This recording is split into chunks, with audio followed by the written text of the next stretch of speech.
नियतीही तिच्यापुढे झुकली. "अहो, उठा ना. बघा मुलगी तिकडे मुकाश्रू गाळते आणि तुम्ही इथे निवांत झोपलाय." माधुरीच्या आवाजाने अगदी खडबडून उठला तो. काय झाले असेल श्रेयाला? जाऊनच बघतो तिच्या रूममध्ये. तिथे बघतो तर काय, श्रेया मुळू अश्रू गाळत बसलेली. बाजूलाच लाल डाग पडलेली चादर सांगून गेली सगळं. त्याने मायेने तिच्या केसावरून हात फिरविला. लेक अगदी पोटाशी बिलगली त्याच्या. कपाटात असलेले सॅनिटरी नॅपकिनचे पॉकेट तिला देऊन त्याने अंघोळीला पाठवले. माधुरी गेली आणि दोन्ही पोरांची, अर्णव आणि श्रेयाची सारी जबाबदारी विवेकवर येऊन पडली होती. माधुरी असताना या सगळ्या गोष्टी कधी त्याला बघाव्याच लागल्या नव्हत्या. यांनी फक्त कमवून आणायचे आणि तिने घरचे बाहेरचे सारे बघायचे. अगदी न कुरकुरता करायची ती हे सगळे.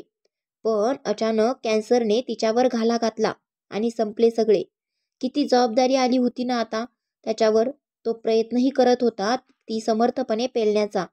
पण काही प्रसंग मात्र आजसारखे बिकट असायचे. नकळत त्याचे मन भूतकाळात गेले होते. किती सुखाचा संसार होता ना दोघांचा, अगदी दृष्ट लागावी असा. माधुरीशी लग्न झाल्यावर त्याचे आयुष्य अगदी बहरत गेले होते. होतीच ती तशी दिसायला अगदी नक्षत्रासारखी. सुंदर तितकीच मनानेही सुंदर, अगदी नेटकेपणाने सगळ्यांचं करणारी, आपल्या सुंदर स्वभावाने सगळ्यांना जोडणारी.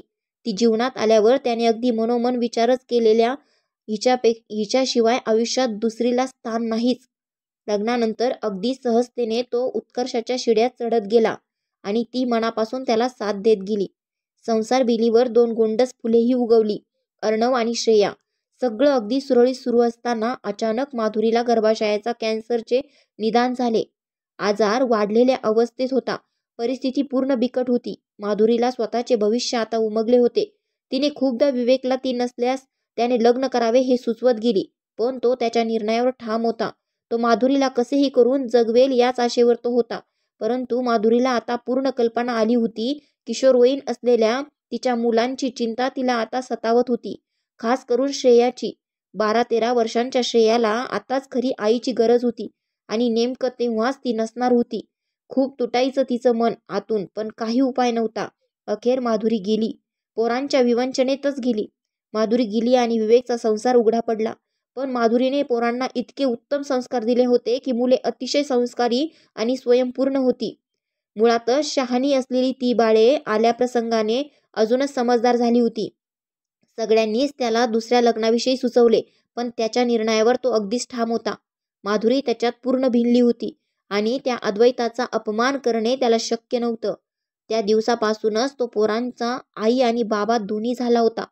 पण आजची परिस्थिती पाहिल्यावर घरात त्याला श्रेयाला समजून घेणाऱ्या एखाद्या स्त्रीची गरज भासू लागली आणि त्या विचारातच तो झोपी गेला. दुसऱ्या दिवशीही तेच विचार त्याला पोखरू लागले. त्याच तंद्रीत तो पुन्हा निद्राधीन झाला. आज पुन्हा माधुरी त्याच्या स्वप्नात आली. "अहो, ऐकलं का? श्रेयाला ना आता थोडी आईच्या उभेची गरज आहे. तुम्ही असे करा ना, उद्याच गावाकडे जा आणि आई आणि बाबांना घेऊन या. मला माहीत आहे की तुम्ही म्हणाल की आपण त्यांच्यासाठी स्वतंत्र रूम बांधूनही ते आले नव्हते मागे. मग आता येणार का?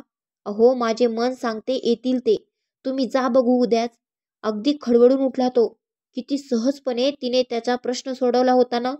अलीकडे असेच व्हायचे. तो विचारांच्या तंद्रीत चिंतेत झोपी जायचा आणि ती त्याच्या स्वप्नात येऊन त्याच्या चिंतेचे निवारण करायची. अगदी असेच सगळे चाललेले. दुसऱ्या दिवशी रविवार होता. सकाळीच त्याने पोरांना गावाकडे जाण्याचा बेत सांगितला. मुलेही आजोबा आजीच्या भेटीला आतुर झाली. घरी जाताच विवेकने आईला येण्याचे प्रयोजन सांगितले आणि त्या लगेच तयार झाल्या यायला. नेहमीच आडेवेडे घेणाऱ्या आईची ती तत्परता बघून त्याला आश्चर्य वाटले.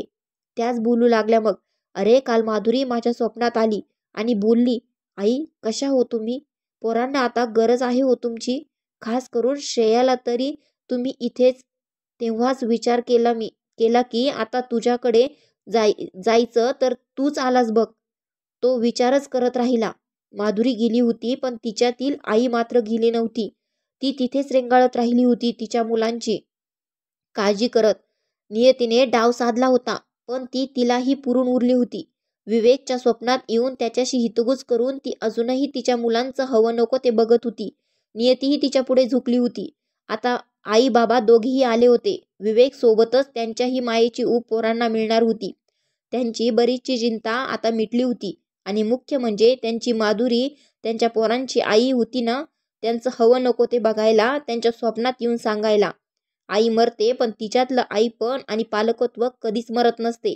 ते कोणत्या ना कोणत्या रूपात पोरांच्या मदतीला नेहमीच धावून येत असते. तुम्हाला कहाणी आवडल्यास चॅनलला सबस्क्राईब करा.